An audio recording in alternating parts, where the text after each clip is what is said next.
Hi అండి. మీరు చూస్తున్నారు కిరణ్ టీవీ భక్తి. నేను మీ నివాస్ వాల్మీకి ఆస్ట్రో న్యూమరాలజిస్ట్.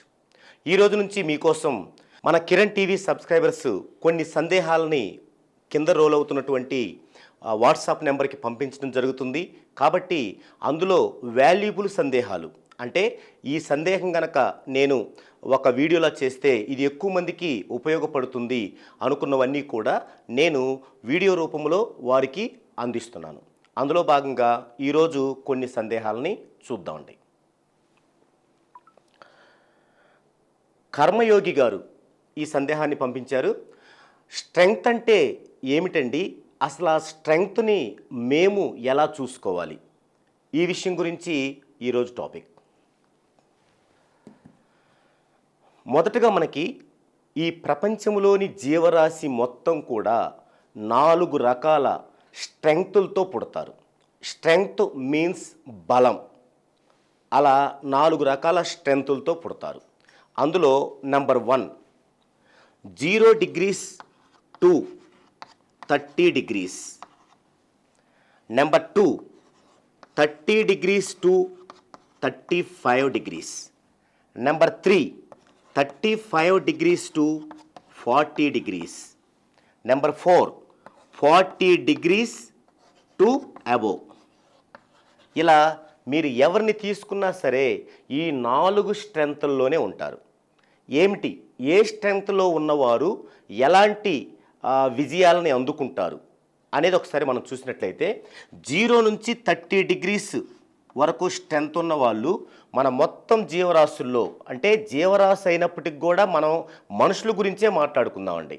మొత్తం మనుషుల్లో, అది ప్రపంచవ్యాప్తంగా కావచ్చు, దేశవ్యాప్తంగా కావచ్చు, రాష్ట్ర వ్యాప్తంగా కావచ్చు, మన విలేజ్ వ్యాప్తంగా కావచ్చు, మొత్తం మనుషుల్లో 90% మంది ఈ స్ట్రెంగ్త్లో జన్మిస్తారు. వీరేం చేస్తారు?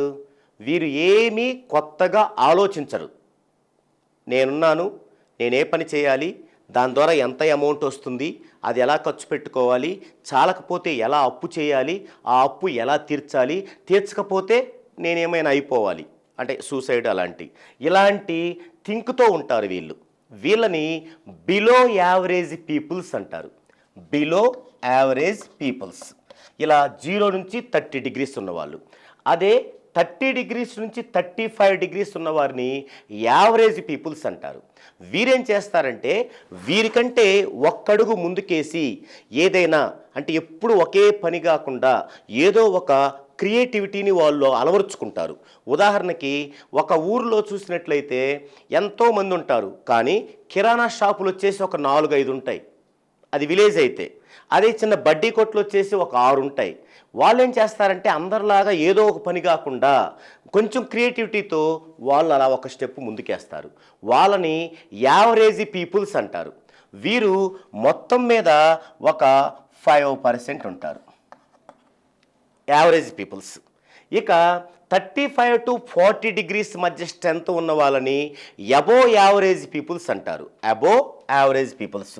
వీరినే కంఫర్టబుల్ పీపుల్ అంటారు. అబో యావరేజ్ పీపుల్స్ లేదా కంఫర్టబుల్ పీపుల్. వీళ్ళు పక్కాగా క్రియేటివిటీ ఉన్నవాళ్ళు. వీళ్ళలోకి ఎవరెవరు వస్తారంటే క్రికెట్ ప్లేయర్లు, అంటే ఆటగాళ్ళు, తర్వాత సినిమా స్టార్లు, తర్వాత పొలిటికల్ లీడర్స్, ఇలా బిజినెస్ మ్యాన్లు, వీళ్ళందరూ కూడా 35 to 40లో ఉంటారు. అంటే వీరేం చేస్తారు?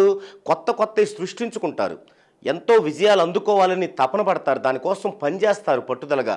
వీళ్ళని కంఫర్టబుల్ లైఫ్ అంటారు, లేదా అబో యావరేజ్ లైఫ్ అంటారు.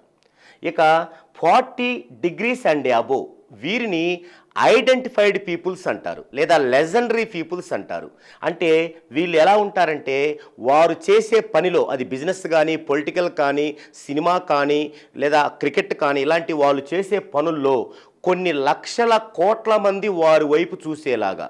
ఉదాహరణకి నరేంద్ర మోడీ గారు ఒక ప్రధానమంత్రి, ఆయన చేసే పనుల్ని మనం కోట్ల సంఖ్యలో చూస్తాం.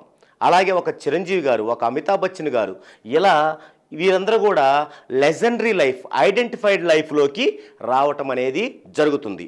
ఈ విధంగా ప్రపంచంలోని మనుషులందరూ కూడా ఈ 4 రకాల స్ట్రెంగ్తుల్లోనే ఉంటారు. ఓకే, ఇప్పుడు ఈ యొక్క స్ట్రెంగ్త్ ఎవరు ఏ స్ట్రెంగ్త్లో ఉన్నారు అని మనం ఎలా తెలుసుకుంటాం? దానికి ఒక స్ట్రెంగ్త్ టేబుల్ ఉంటుంది. అదేంటో చూడండి.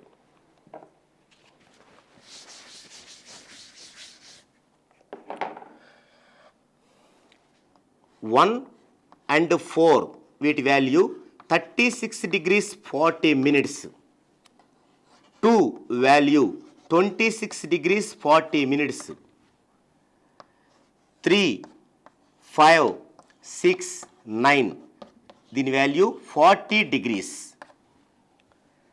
7 46 degrees 40 minutes. 8 53 degrees 20 minutes. ఇది స్ట్రెంగ్త్ టేబుల్ అంటారు. ఇప్పుడు దీన్ని దేనిలో చూసుకోవాలి, మనం దేన్ని క్యాల్కులేషన్ చేయాలి అంటే డేట్ ఆఫ్ బర్త్ని క్యాల్కులేషన్ చేయాలి. ఇప్పుడు ఈ కర్మయోగి గారి యొక్క సందేహాన్ని ఒక డేట్ ఆఫ్ బర్త్తో చేస్తాను చూడండి.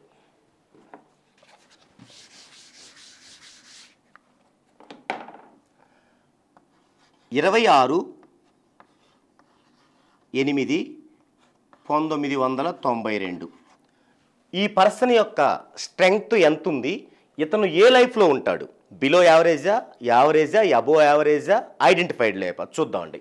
దీనికి ఏం చేయాలంటే మొదటగా ఈ ఇయర్స్లో ఉన్నటువంటి 4 డిజిట్స్ని ఇలా తీసుకోవాలి. తర్వాత డేట్ మంత్లో తీసుకోవాలి. మంత్లో తీసుకున్నప్పుడు మొదటగా 0 ఉంటే దానికి వాల్యూ ఉండదు, కాబట్టి ఇక్కడ 8 తీసుకోవాలి. ఇలా 8కు ముందు 0 ఉన్నా, 8 తర్వాత 0 ఉండి వాల్యూ ఉన్నా కూడా స్ట్రెంత్కు సంబంధించి మనం 0ని అవాయిడ్ చేయాలి, గుర్తుంచుకోండి. ఇక 26లో 2, 6 మొదటగా 1, 2, 3, 4, 5, 6, 7 ఇక్కడ కింద మనం 7 అని వేసుకోవాలి, ఎన్ని ఉన్నాయి అనేది అనమాట. ఇప్పుడు వీటి యొక్క వాల్యూస్ తీసుకుందాం. 1 అంటే 36 degrees 40 minutes, 9 40 degrees, 9 40 degrees, 2 26 degrees 40 minutes, 8 53 degrees 20 minutes, 2 26 degrees 40 minutes, 6 40 degrees. ఇలా మనం స్ట్రెంగ్త్ టేబుల్ నుండి ఈ వాల్యూస్ తీసుకోవాలి. ఇప్పుడు వీటంతా యాడ్ చేసుకోవాలి మనం. ఈ యాడింగ్ ఎలా ఉండాలంటే మొదట మినిట్స్ వరకు యాడ్ చేసుకోవాలి. ఇక్కడంతా 40, 80, ఒక 20, 100, ఒక 40, 140, 140 నిమిషాలు వచ్చాయి. ఇందులో 1 డిగ్రీ అంటే 60 నిమిషాలు. మరి 140 నిమిషాలు ఎన్ని డిగ్రీలు ఉంటాయి? 2 డిగ్రీలు ఉంటాయి. ఇంకా అదనంగా 20 నిమిషాలు ఉంటుంది. ఎందుకంటే 260 120 పోతే 20 నిమిషాలు ఉంటుంది. కాబట్టి మనం ఇక్కడ 20 నిమిషాలు వేసుకొని, అంటే దీని కింద 20 నిమిషాలు వేసుకొని ఈ 2 డిగ్రీలని డిగ్రీల వైపు వేసుకోవాలి. ఇక్కడ డిగ్రీల కింద వేసుకొని ఇవన్నీ యాడ్ చేసుకోవాలి. 40, 20, 60, 53, 60, 113, 26, 139, 40, 179, 40, 219, 36, 255, 257, 257 డిగ్రీల 20 నిమిషాలు. దీనిని ఇటువైపు అంతా కూడితే ఎంత వచ్చింది సంఖ్య? 7. దీంతో భాగించాలి. 253 డిగ్రీల 20 నిమిషాలని 7తో భాగించాలి. 7 ఎన్నిసార్లు పోతుంది దీనిలో చూడండి. 7 3 21, 5లో 1 పోతే 4, 3 దించుకున్నాం. 7 6 42, ఇక 1 డిగ్రీ మిగిలింది. ఈ 1 డిగ్రీ అంటే 60 నిమిషాలు. ఈ 60 నిమిషాలకి 20 నిమిషాలు కూడుకొని వేసుకోవాలి నిమిషాల్లో, 80 నిమిషాలు. ఇప్పుడు 7 ఎన్నిసార్లు పోతుంది? 7 1 7, 7 9 63, 7 10 70, అంటే 7 1 7 తీసుకుందండి ఫస్ట్. 7 1 7. సో ఒకేసారి 7 10 70 తీసుకుందామండి. 7 11 చూడండి 77. సో 11 నిమిషాలు, 36 డిగ్రీల 11 నిమిషాలు. మరి ఎక్కడుంది వీరి స్ట్రెంత్? 3వ రేంజ్లో ఉంది, అంటే కంఫర్టబుల్ లైఫ్, అబోవ్ యావరేజ్ లైఫ్లో ఉంది. మరి ఇలా ఉన్నప్పుడు దాన్ని ఐడెంటిఫైడ్ లైఫ్లోకి ఎలా తీసుకెళ్ళాలి? ఒక్క నేమ్లో 14 డైమెన్షన్స్లో కరెక్షన్ తీసుకోవడం ద్వారా మాత్రమే అది సాధ్యపడుద్ది. మరి అది ఎలా చేయాలి, ఏమిటి? తర్వాత ఇందులో 36 డిగ్రీ ఉన్న కూడా మరి లెజెండరీ లైఫ్లో ఉన్నారు కొంతమంది. ఉదాహరణకి చిరంజీవి గారు, ఆయనకు 40 డిగ్రీస్ లేదు స్ట్రెంత్, కానీ ఐడెంటిఫైడ్ లైఫ్లో ఉన్నారు. అలాగే రజనీకాంత్ గారు, మరి అది ఎలా సాధ్యం అంటే వారికి తక్కువ స్ట్రెంత్ ఉన్నా కూడా ఐడెంటిఫైడ్ లైఫ్కి ఎలా వెళ్ళగలిగారు? మరి కొంతమంది సినిమా స్టార్లు ఐడెంటిఫైడ్ లైఫ్ అంత స్ట్రెంత్లో జన్మించారు, 40, 42, కానీ వారికి అంత సక్సెస్ రాలేదు. ఎందుకు? ఈ విషయాల్ని మరో వీడియోలో చర్చించుకుందామండి. ఇది ఈ టాపిక్. మరో టాపిక్తో మరో వీడియోలో కలుసుకుందాం అండి.